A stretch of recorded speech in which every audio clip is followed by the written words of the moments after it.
Irmãos, é uma alegria estar com os irmãos. Nós vamos meditar na palavra do Senhor nessa noite. Nós estamos estudando Lucas capítulo 10, então gostaria que os irmãos abrissem as Bíblias, por favor.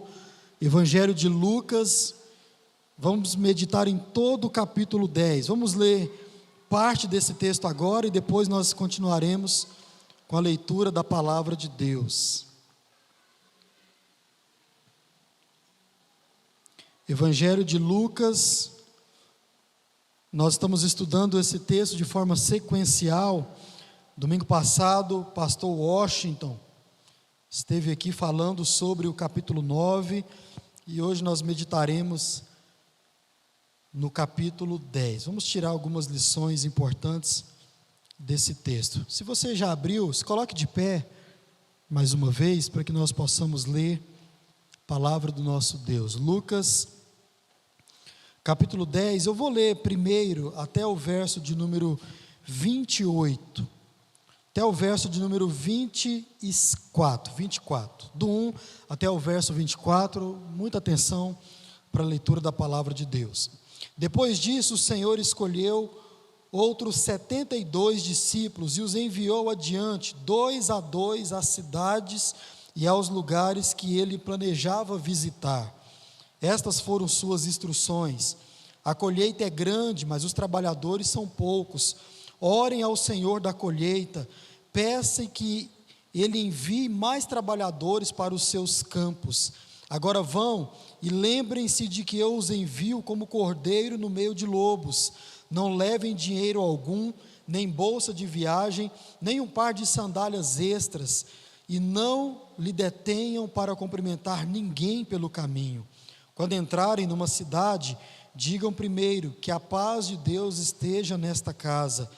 Se os que vivem ali forem gente de paz, a bênção permanecerá. Se não forem, a bênção voltará a vocês. Permaneçam naquela casa e comam e bebam o que lhe derem, pois quem trabalha merece seu salário. Não fiquem mudando de casa em casa. Quando entrarem numa cidade e ela os receber bem, comam o que lhes oferecerem, curem os seus enfermos e digam-lhes: agora o reino de Deus chegou até vocês. Mas se uma cidade se recusar a recebê-los, saiam pelas suas ruas e digam: limpamos os nossos pés até o pó desta cidade em sinal de reprovação. E saibam disso, o reino de Deus chegou. Eu lhes garanto que no dia do juízo, até Sodoma será tratada com menor rigor que aquela cidade. Que aflição as espera, Corazim e Betsaida, porque se nas cidades de Tiro e Sidom tivessem sido realizados os milagres que realizei em vocês, há muito tempo seus habitantes teriam se arrependido e demonstrado isso, vestindo panos de saco e jogando cinzas sobre a cabeça. Eu lhes digo que no dia do juízo, Tiro e Sidom serão tratados com menos rigor que vocês. E você, Cafarnaum, será elevado até o céu? Não descerá até o lugar dos mortos. Então ele disse aos discípulos: quem aceita a sua mensagem também me aceita, e quem os rejeita também me rejeita, e quem me rejeita também rejeita aquele que me enviou.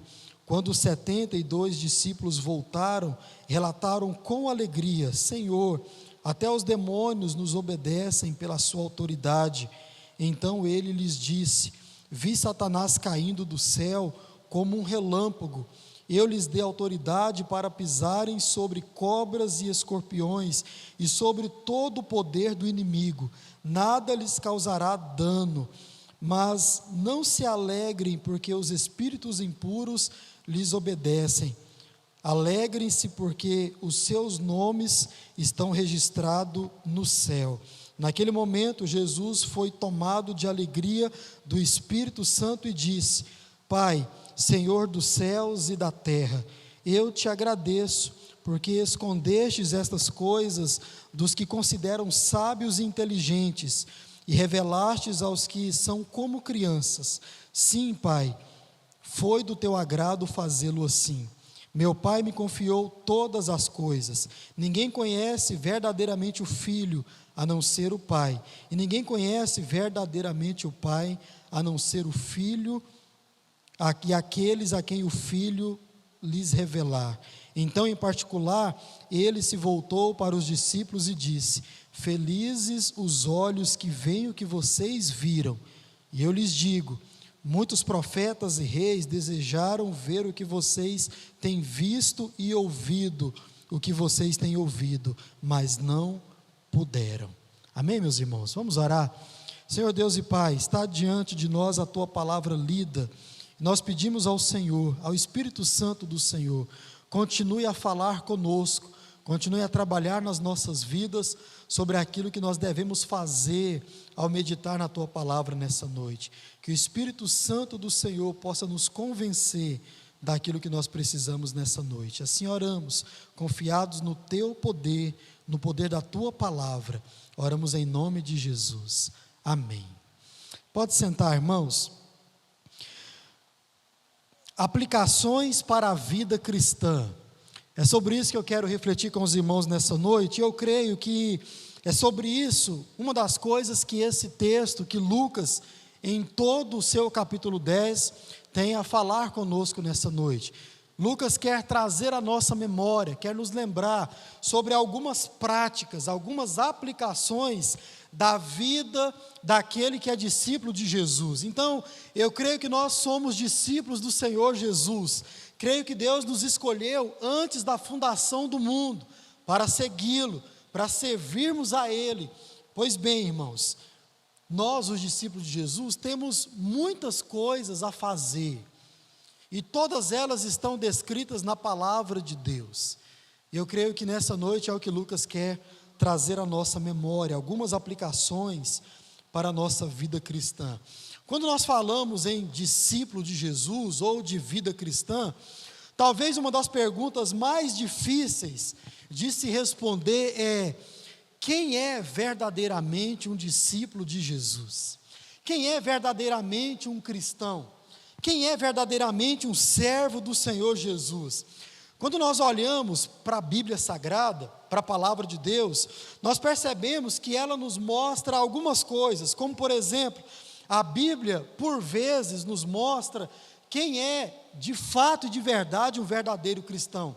Mas a Bíblia também, em alguns momentos, ela nos mostra acerca de um falso discípulo, um falso cristão. Vai falar Paulo em uma de suas cartas que alguns que estavam dentro da igreja de Corinto se passavam por cristãos. Então veja, quando a gente olha todo esse cenário, parece que essa pergunta ela é muito difícil de se responder. E, irmãos, quando a gente olha do lado de fora, sim, realmente é algo difícil de se responder.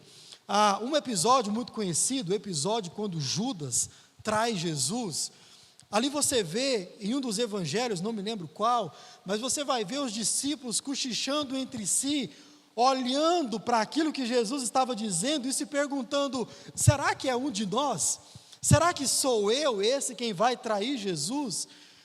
Porque, de acordo com as palavras de Jesus naquele momento, quando se olha do lado de fora é muito difícil da gente ver, perceber quem de fato e de verdade é um discípulo de Jesus.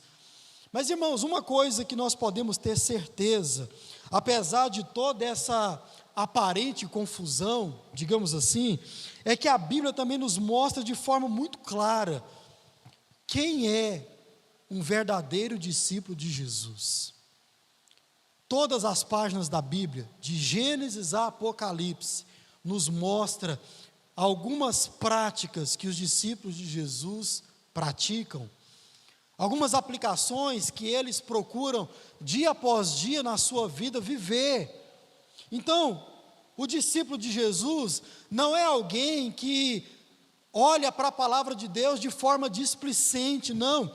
O discípulo de Jesus é aquele que olha para a palavra de Deus, examina a palavra de Deus, mas ele vai observar aquilo que ele precisa praticar, aquilo que ele precisa cumprir, aquilo que ele precisa fazer. O próprio Jesus disse: se você quiser mostrar, ou para você mostrar que é verdadeiramente meu discípulo, você precisa cumprir os meus mandamentos. Então, ser discípulo de Jesus, de forma muito clara, irmãos, tem a ver com praticar a palavra de Deus. Nós não podemos nos enganar. Não é só apenas algo que está no nosso subconsciente, ou nas nossas emoções, no sentido de que, pastor, eu gostaria muito de cumprir a palavra de Deus.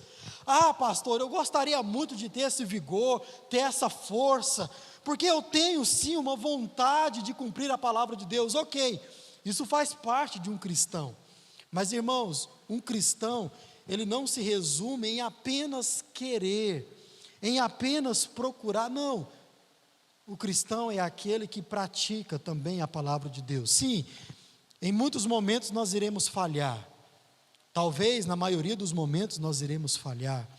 Mas o cristão é aquele que dia após dia, observando a palavra de Deus, ele cumpre, ele obedece, ele pratica aquilo que a palavra de Deus orienta, ordena, aquilo que é mandamento da palavra de Deus. Eu creio que é isso que Lucas quer também, dentre muitas outras coisas que poderíamos observar, nos mostrar nesse capítulo 10. Ele quer mostrar que os discípulos de Jesus seguem as mais simples ou as mais básicas ordenanças da palavra de Deus. Dito de outro modo, os verdadeiros discípulos de Jesus aplicam nas suas vidas, no seu dia a dia, os ensinamentos, as ordens e os mandamentos de Jesus Cristo. Eu quero ver com os irmãos hoje 3 mandamentos, 3 ordens, 3 ensinamentos que devem fazer parte da minha e da sua vida. Nós que já recebemos Jesus, nós que já fomos trazidos à graça de Deus. Lucas nos mostra 3. O primeiro é: os discípulos se engajam na missão. Segundo, os discípulos amam o seu semelhante. E por fim, os discípulos param para aprender do mestre. Vamos lá? Primeiro, os discípulos se engajam na missão de Deus no mundo. Esse texto que nós lemos, do verso 1 até o verso 24, é nada mais do que Jesus mostrando aos seus discípulos a missão de Deus. Jesus está com os seus discípulos, aqueles 70 ou 72 que ele chamou, e Jesus está os comissionando. Jesus está colocando diante deles tarefas claras. E a primeira coisa que Lucas registra nesse episódio é que os discípulos precisavam sair dos seus lugares e irem até as outras cidades, as outras casas, as outras pessoas. Para quê? Pregar o evangelho de Deus.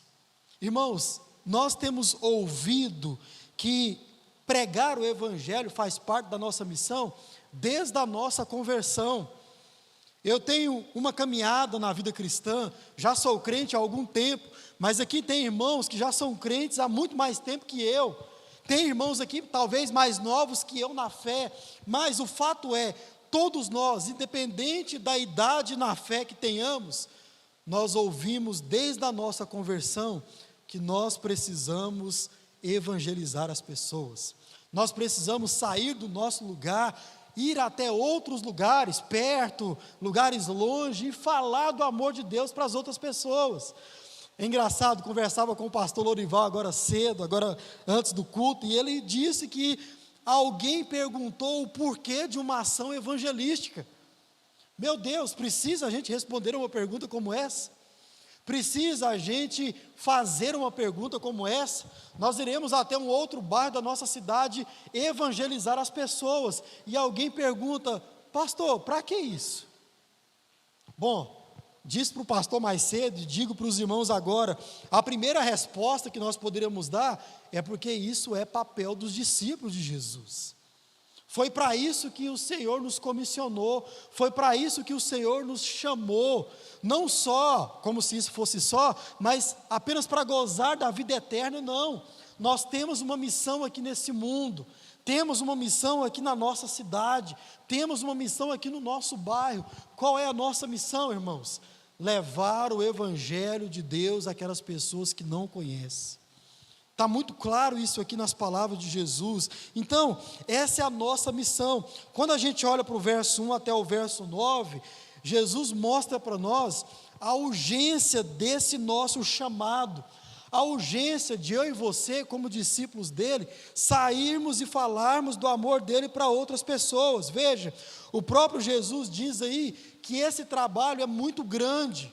Jesus diz que a tarefa nossa de evangelizar é árdua, e vai dizer o próprio Jesus que é até perigosa.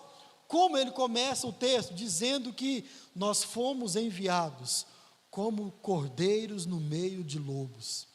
Jesus está dizendo que essa missão, ela é até muito perigosa. Talvez eu e você, nós não provamos desse perigo, mas outros irmãos, como já oramos aqui nesse culto, estão provando de perigos, por pregarem o Evangelho em lugares que o Evangelho não é permitido de ser pregado. Quantos missionários nós conhecemos, temos contato e oramos, para que Deus preserve a vida deles. Para quê? Para que eles continuem pregando o Evangelho, para que eles continuem fazendo a missão de Deus, continuem fazendo aquilo para o qual eles foram chamados a fazer, pregar as boas novas de salvação.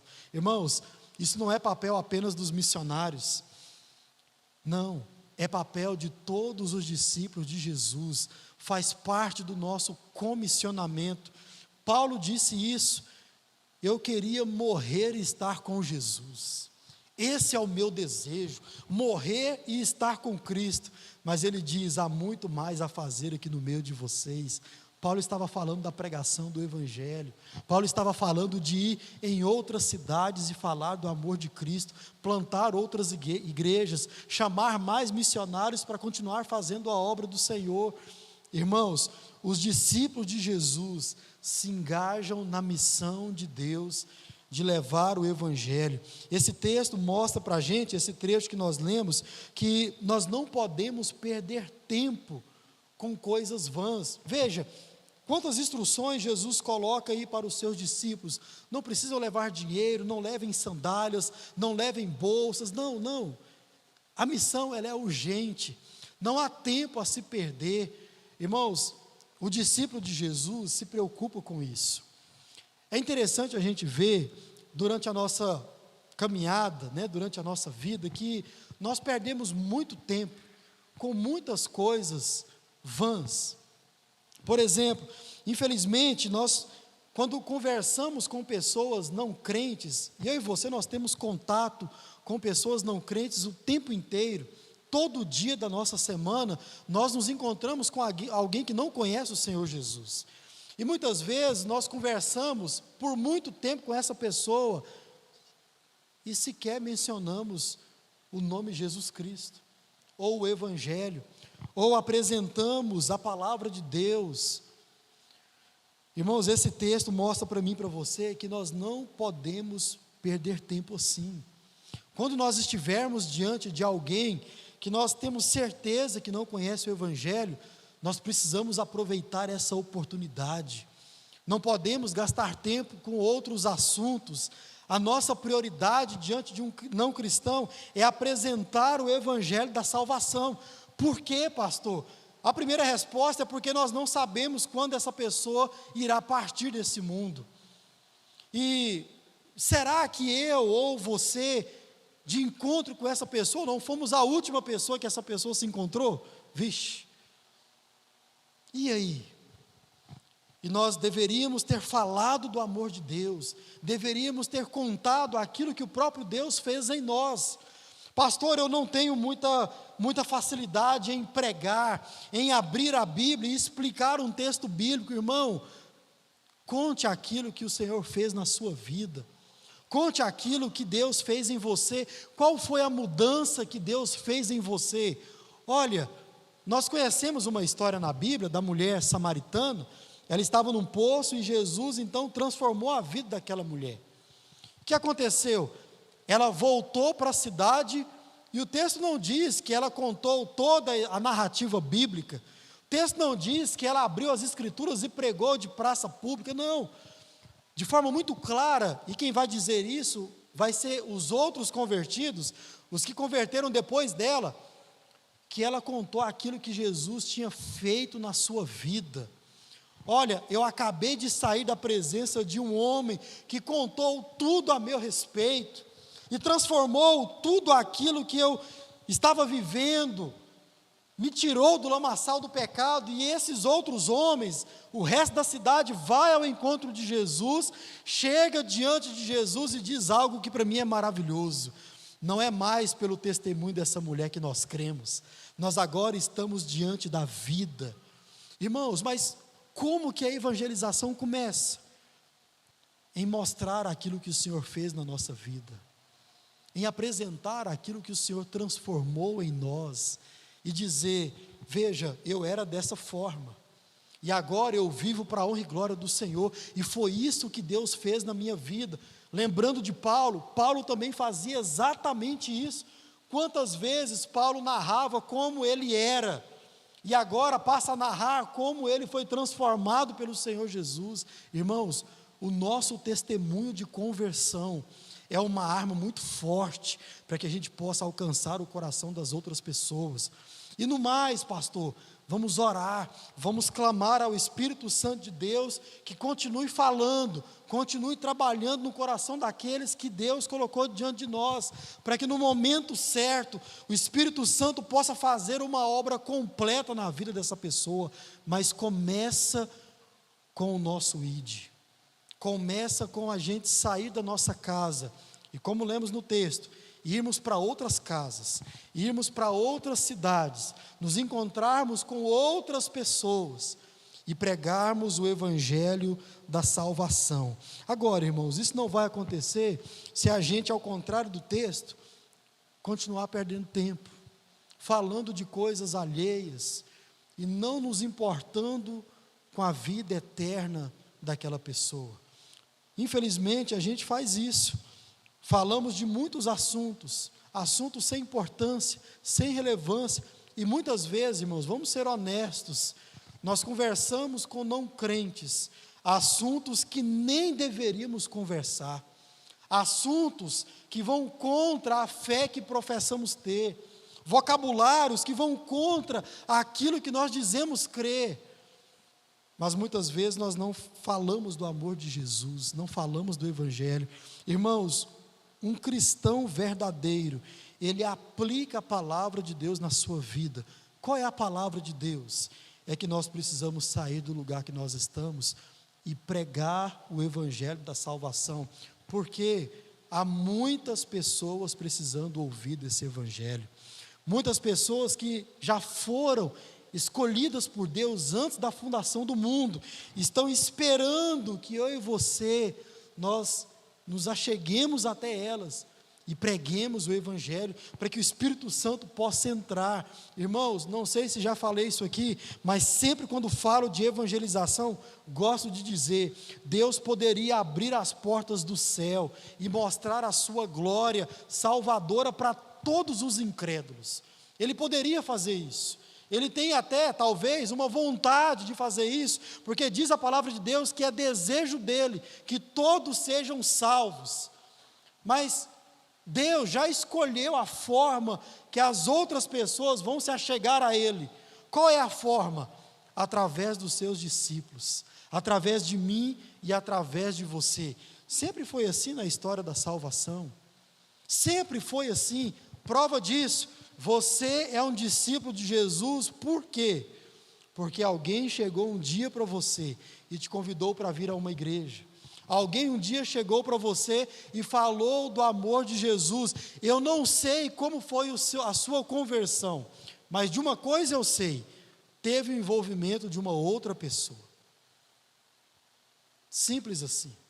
Alguém leu a Bíblia para você, alguém fez um estudo bíblico com você, alguém te convidou a vir à igreja, e hoje você é um discípulo de Jesus. Por que isso aconteceu? Porque essa outra pessoa entendeu que o papel dela era sair do seu lugar e falar do Evangelho para outra pessoa, E glória a Deus que você era essa outra pessoa e estava no caminho desse discípulo de Jesus. Por isso você está aqui. Então nós não recebemos o Evangelho, a revelação de Deus como algo que baixa e vem sobre nós, não, irmãos. A pregação do Evangelho acontece com os discípulos de Jesus saindo dos seus lugares e pregando o Evangelho. Por quê? Esse é o nosso comissionamento. Foi para isso que nós fomos chamados, para pregar o Evangelho da salvação. Lembrando que o pastor Washington disse aqui, ele leu um texto aqui no capítulo 9, que disse que Jesus deu autoridade para os seus discípulos, para fazer aquilo que o próprio Jesus fazia, milagres, curas, sinais, prodígios, e logo depois disso, os enviou a anunciar. Lá no início do capítulo 9 está dito dessa forma, e os enviou a anunciar as boas novas de salvação. Irmãos, toda a palavra de Deus nos mostra que isso, o evangelismo, a evangelização, e é o próximo tema da nossa EBD, não é? A partir do mês que vem, a evangelização, irmãos, isso faz parte da vida de um cristão. Eu quero convidar você nessa noite a refletir, se você tem feito isso aí afora, porque lá na sua família, tem gente esperando você pregar o evangelho para ele. Lá na sua rua, no seu bairro, lá no seu trabalho, tem gente esperando você chegar diante dessa pessoa e abrir o Evangelho, apresentar o Evangelho para que ela possa ser salva. Que nós possamos então fazer isso, faz parte da nossa missão.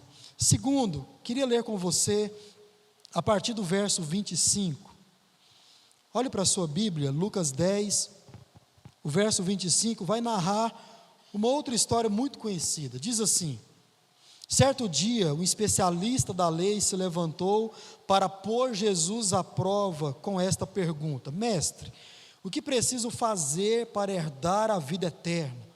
Jesus respondeu: o que diz a lei de Moisés? Como você a entende?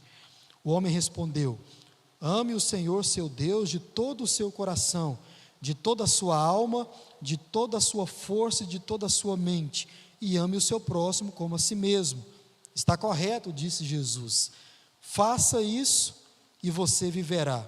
O homem, porém, querendo justificar suas ações, perguntou a Jesus: e quem é o meu próximo? Jesus respondeu com uma história. Certo homem descia de Jerusalém a Jericó, quando foi atacado por bandidos. Eles lhe tiraram as roupas, o espancaram e o deixaram quase morto à beira da estrada. Por acaso, descia por ali um sacerdote. Quando viu o homem caído, atravessou para o outro lado da estrada. Um levita fazia o mesmo caminho, e viu o homem caído, mas também atravessou e passou longe. Então veio um samaritano, e ao ver o homem, teve compaixão dele, foi até ele, tratou de seus ferimentos com óleo e vinho, e os enfaixou. Depois, colocou o homem em seu jumento, e o levou a uma hospedaria, onde cuidou dele. No dia seguinte, deu 2 moedas de prata ao dono da hospedaria, e disse: cuide desse homem, se você precisar gastar mais com ele, eu lhe pagarei a diferença quando voltar. Qual desses 3 você diria que foi o próximo do homem atacado pelos bandidos? Perguntou Jesus. O especialista da lei respondeu: aquele que teve misericórdia dele. Então Jesus disse: vá e faça o mesmo. Irmãos, uma outra coisa que deve fazer parte da vida de um discípulo de Jesus é o amor ao seu semelhante. Veja, quando nós vamos para 1 João capítulo 3, ali nós vimos João falando que os crentes precisam amar em primeiro lugar os de casa, os outros crentes, os domésticos da fé. Nós precisamos ter um cuidado primário e essencial com o nosso irmão em Cristo. Mas também é verdade que o cristão, O discípulo de Jesus, ele não apenas olha para o seu irmão em Cristo, ele está atento a todos os seus semelhantes. Veja, esse texto aqui diz que, nessa parábola conhecida, diz que nós precisamos amar o nosso próximo. E aqui de forma muito clara, você já conhece esse texto muito bem, o nosso próximo aqui é qualquer um que esteja passando por necessidade e que está ao nosso alcance ajudá-lo. Veja, o que Jesus está dizendo é que o discípulo dele, o discípulo verdadeiro, se preocupa com as necessidades que aparecem para os seus discípulos. Veja, o mestre da lei que procura Jesus aqui, e como diz o texto, sempre foi assim, né? Procura colocar Jesus à prova. Ele conhecia muito bem a lei de Deus. O que ele não sabia fazer, ou não queria fazer, era interpretar essa lei da maneira correta. E vem Jesus então e diz que, veja, você conhece os mandamentos, você sabe o que tem que fazer, mas Jesus então explica de forma muito mais clara, de uma forma que aquele homem pudesse entender de uma vez por todas. Não, aquele que mostra que tem a vida eterna, aquele que é meu verdadeiro discípulo, ele olha para a situação ao seu redor. Prova disso, passam por aquele homem caído, 2 cristãos, por assim dizer, 2 pessoas que professavam uma fé, que serviam no templo, que estavam indo adorar ao Senhor, mas eles deixam aquele homem de lado. Diz uma tradução que eu gosto muito, que eles passaram ao largo, eles atravessaram a rua e foram para o outro lado. Como quem diz, talvez eles poderiam pensar que não, aquele era um samaritano, não fazia parte do nosso ciclo de convivência, não era um irmão, não era um judeu, por isso aqueles homens passaram ao largo. Não, não é isso que Jesus quer ensinar. Jesus quer mostrar que o nosso dever como servos dele é olhar para todos aqueles que estão passando necessidade e que estão à nossa volta. Irmãos, nós não podemos olhar para a necessidade alheia e passar ao largo, dar a volta. É interessante a gente perceber que muitas vezes, irmãos, a gente sente um certo alívio, mas um alívio egoísta, se existe isso, quando a gente vai para o outro lado da calçada e não ajuda um semelhante naquilo que ele está precisando. Veja, é um alívio meio que doentio, não é verdade?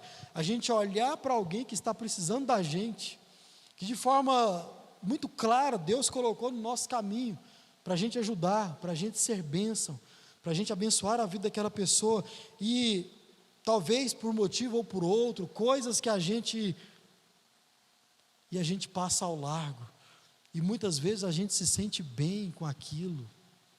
Jesus quer nos mostrar que não, esse não é o sentimento de um cristão.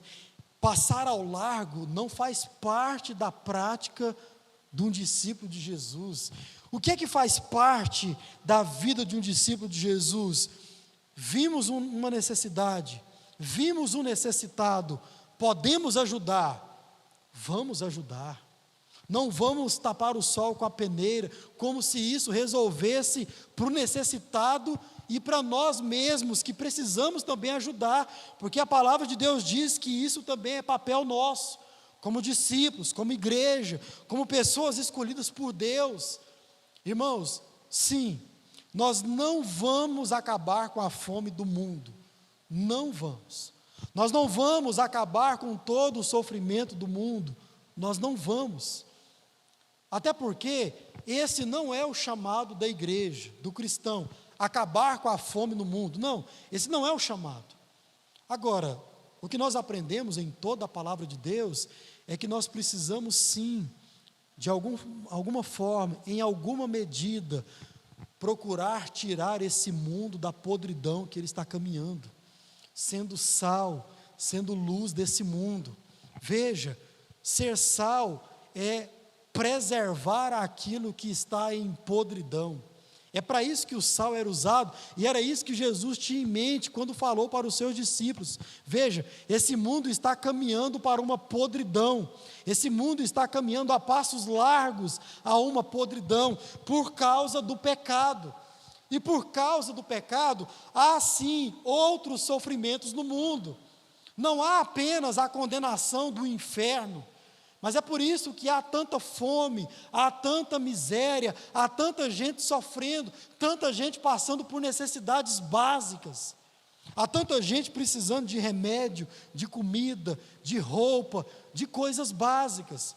Irmãos, faz parte do nosso chamado procurar sanar um pouco dessa necessidade. Sim, não vamos resolver todos os problemas, mas de forma muito clara, Jesus diz que um verdadeiro discípulo dele se preocupa com aquele que está do seu lado, se preocupa com aquele que está passando por necessidade. Veja, o amor ao próximo, a ajuda aos necessitados, é algo que, quando nós olhamos para a Bíblia Sagrada, parece ser natural e constante na vida de um cristão.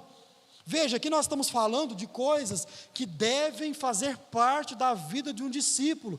Ajudar o próximo.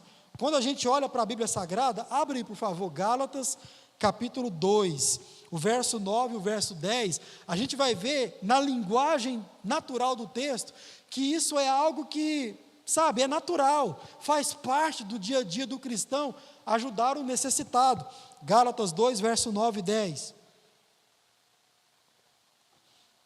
Diz assim: de fato, Tiago, Pedro e João, tidos como colunas, reconheceram a graça que me foi dada e aceitaram Barnabé e a mim como seus colaboradores. Eles nos incentivaram a dar continuidade.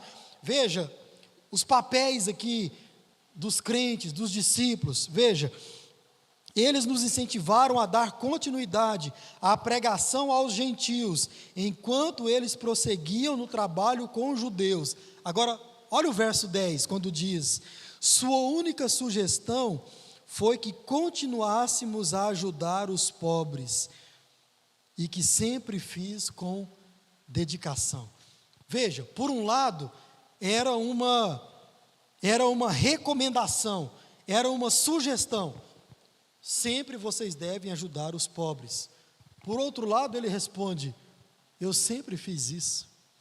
Veja, a Bíblia nos mostra que ajudar o necessitado fazia parte da vida comum daqueles que eram discípulos de Jesus. Um recomendou que isso fosse feito, o outro disse: sim, eu sempre fiz isso. Citei aqui o episódio de Judas, quando traiu Jesus. Até nesse episódio de Judas, narrado em João, você vê que a ajuda aos necessitados fazia parte da vida comum dos cristãos. Veja, quando Jesus diz para Judas, ainda não sabia que era Judas, mas Jesus falou: o que você deve fazer, faça depressa. O que os outros discípulos estavam pensando?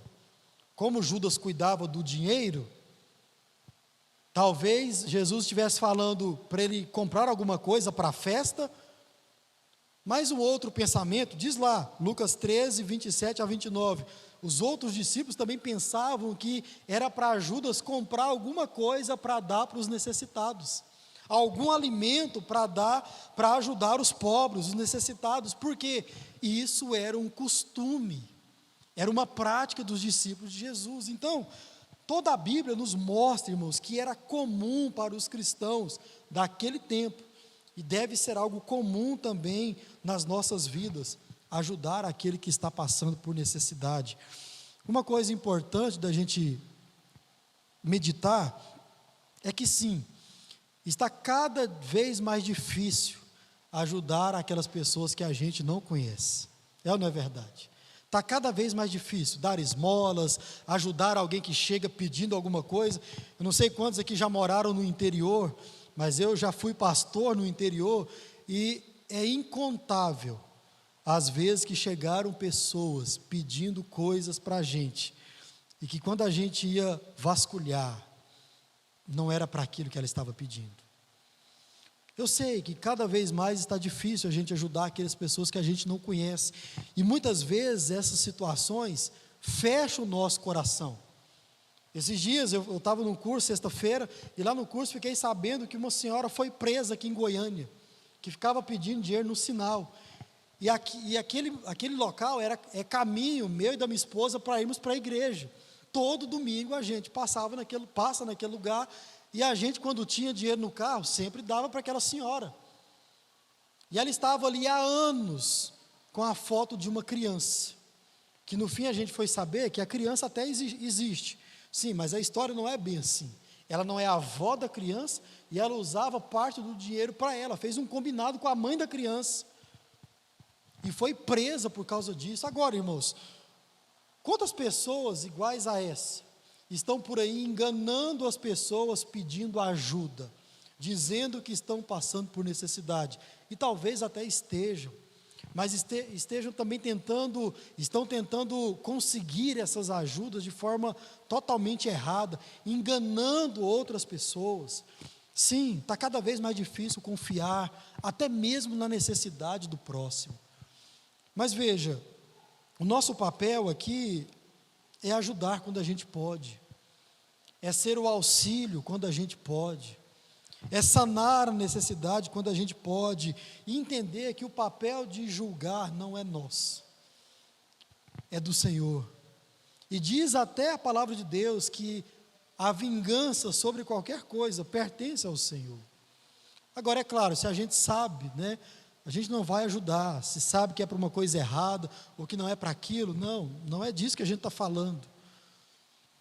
Mas está cada vez mais difícil. Mas sim, é chamado nosso, papel nosso também, procurar sanar as necessidades daquelas pessoas que o próprio Deus coloca no nosso caminho. Gosto muito de um pastor, que ele diz, ao pregar sobre esse texto: os crentes são chamados a demonstrar misericórdia a qualquer um que esteja em necessidade. Os crentes são chamados a agir com misericórdia, a demonstrar misericórdia a qualquer um que esteja passando por necessidade. Como vimos, isso faz parte da vida de um discípulo de Jesus. E por fim, vamos ler o último trecho do nosso texto, outro trecho muito conhecido, Marta e Maria. Verso 38, a palavra de Deus diz: Jesus e seus discípulos seguiam viagem e chegaram a um povoado onde uma mulher chamada Marta os recebeu em sua casa. Sua irmã Maria sentou-se aos pés de Jesus e ouviu o que ele ensinava. Marta, porém, estava ocupada com seus muitos afazeres. Foi a Jesus e disse: Senhor, não o incomoda que minha irmã fique aí sentada enquanto eu faço todo o trabalho? Diga-lhe que venha me ajudar. Mas o Senhor respondeu: Marta, Marta, você se preocupa e se inquieta com todos esses detalhes. Apenas uma coisa é necessária. Quanto a Maria, ela fez a escolha certa, e ninguém tomará isso dela. Diz uma outra versão que Maria escolheu a boa parte. Outra coisa que deve fazer parte da vida dos discípulos de Jesus é parar para aprender de Jesus. Irmãos, isso deve fazer parte da nossa vida. Isso deve ser algo comum na nossa caminhada de fé. Os discípulos de Jesus, eles param para aprender do próprio Jesus. Veja, esse trecho a gente percebe qual é o lugar adequado para o verdadeiro discípulo de Jesus.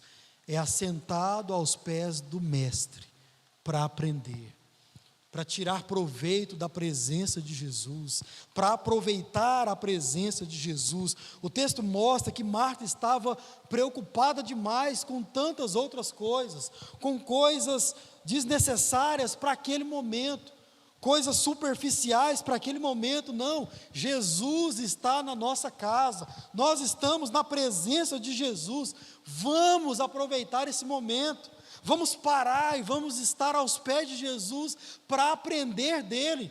Nós precisamos disso, nós precisamos desse momento com Jesus. Veja, diz Jesus que Maria escolheu essa parte, e diz Jesus que essa parte é a melhor, é a parte boa. Não, nós não precisamos ficar preocupados demais com tantas outras coisas.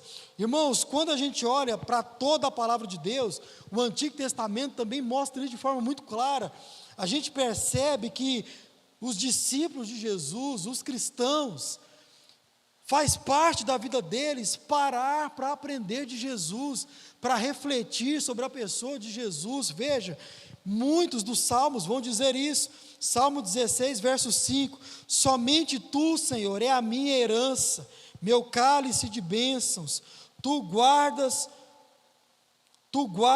tudo que possuo. Salmo 27, verso 4: a única coisa que peço ao Senhor, é o meu maior desejo, é morar na casa do Senhor todos os dias da minha vida, para contemplar a beleza do Senhor e meditar no seu templo.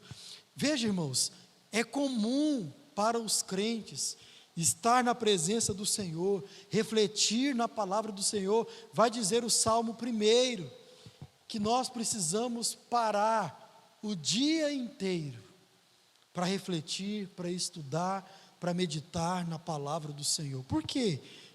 Isso é algo que faz parte da nossa vida. O crente precisa ter o seu momento com o Senhor, o seu momento a sós com Deus, para estudar a palavra de Deus, orar ao Senhor, refletir naquilo que a palavra de Deus traz a ele, na leitura, na meditação, na oração. Nós gastamos tempo com o Senhor. E, irmãos, enquanto estamos fazendo isso, gastando tempo com o Senhor, nenhuma outra coisa deve nos preocupar. Nós não devemos ficar ansiosos com nenhuma outra coisa. Quando nós separamos aquele momento para o Senhor, nós separamos para o Senhor. Veja, o problema aqui não é que Marta não está necessariamente nos muitos serviços que ela tinha para fazer. Não é esse o problema, porque trabalho todo mundo tem, vida ocupada todos nós temos, coisas para fazermos todos nós temos, em casa, na rua, no trabalho, na igreja. Não é o que Jesus está chamando a atenção. Veja, Marta estava preocupada e ocupada demais com outras coisas, e não percebe que aquele momento era um momento de estar aos pés de Jesus. Veja, se a gente for honesto, irmãos, a gente vai admitir que muitas preocupações, muitas inquietações têm nos afastado, têm nos impedido de parar e aprender do Senhor. Porque as preocupações, a ansiedade sobre coisas que podem esperar, elas sufocam o nosso crescimento espiritual. E eu li um livro essa semana que diz: sempre Satanás vai colocar alguma coisa para a gente fazer, no momento que nós deveríamos estar parados e refletindo na palavra de Deus e orando. Quando eu li isso, eu vi, gente, o quão isso é verdade na minha vida. E ouvindo isso, os irmãos podem também fazer essa reflexão. Veja, como é difícil a gente separar um tempo para ler a Bíblia. Como é difícil a gente separar um tempo para meditar na palavra de Deus, para orar. Temos tempo, assim como Marta, para fazer muitas outras coisas, que sim, são importantes, mas podem esperar. Há outros momentos para isso. Veja, não é menosprezando arrumar a casa, fazer comida, não. Inclusive, tem muitos materiais, muitos livros que nos encorajam na arrumação da casa, dizendo que nós servimos ao Senhor quando cuidamos da nossa casa. Então, não é esse o problema. O problema é que, quando era para estarmos diante da presença do Senhor, nos vêm muitas outras coisas, e nós nos preocupamos com estas coisas, nós nos inquietamos, ficamos ansiosos, e a nossa atenção então tem sido desviada para essas outras coisas. O que Jesus quer nos mostrar é que a coisa mais importante é estar na presença dEle, para aprender. A palavra de Deus exige de nós crescimento espiritual, crescimento na graça. Como nós iremos fazer isso, alcançar todas essas coisas? Parando, nos colocando aos pés de Jesus, afastando das nossas mentes todas as outras tarefas e dizer: não, o momento agora é de parar e ficar aos pés de Jesus para que eu possa aprender. E Jesus é revelado nas nossas vidas através da Bíblia Sagrada. Então, meu irmão, eu quero encorajar você nessa noite a separar um tempo na sua semana, no seu dia, e dizer: esse não é o tempo de arrumar a casa, esse não é o tempo de fazer qualquer outra coisa, não. É o tempo de eu estar aos pés de Jesus, porque eu preciso aprender de Jesus. Tudo isso deve fazer parte da vida do cristão, e eu creio que é o que Lucas quer nos lembrar, trazer à nossa memória essas aplicações. E veja, se por um lado a gente se pergunta tanto: como eu faço para mostrar que eu sou um verdadeiro discípulo de Jesus, ou quem é o verdadeiro discípulo de Jesus?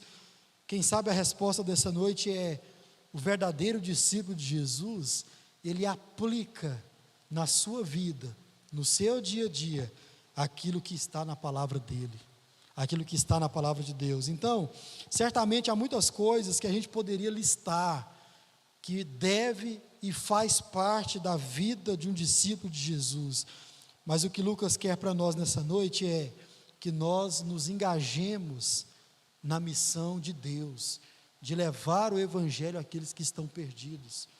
Segundo, prestar atenção nos necessitados, sanar as necessidades que estão à nossa volta e que nós podemos sanar. E também, irmãos, nós devemos priorizar o nosso momento com o Senhor. Amém?